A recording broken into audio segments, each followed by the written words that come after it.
নমস্কাৰ বন্ধুসকল, আজি 10 ডিচেম্বৰ শ্বহীদ দিৱস। সেয়ে অসম চৰকাৰে 760জন বীৰ শ্বহীদৰ স্মৃতিত এই শ্বহীদ স্মাৰক স্থাপন কৰিছে গুৱাহাটীৰ পশ্চিম বৰাগাঁৱত।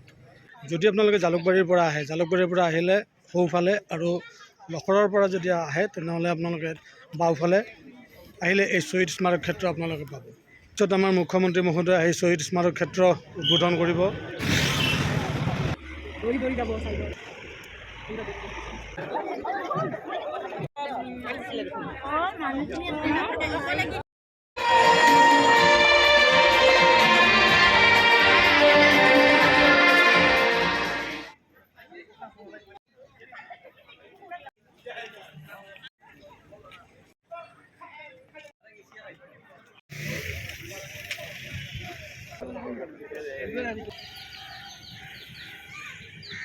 আৰম্ভ হ'ল।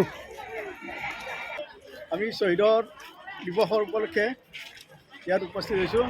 আমাৰ লগত আছে ভৱেন দিবংকৰ ৰাজবংশী। আমি ইয়াতে ইতিমধ্যে আমাৰ পাৱৰিঘাট দীপংকৰ বৈশ্য আগত সোমাইছে। আমি তেখেতৰ ওচৰলৈ গৈ আছোঁ। ইতিমধ্যে আমাৰ CM ছাৰে শ্বহীদ স্মাৰকখন অপেনিং কৰিল। জিন্দাবাদ।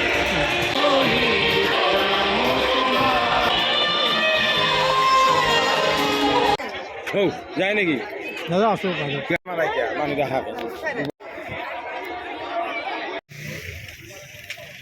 তো আজি শ্বহীদ স্মাৰক ক্ষেত্ৰ আজি শুভ উদ্বোধন হ'ল।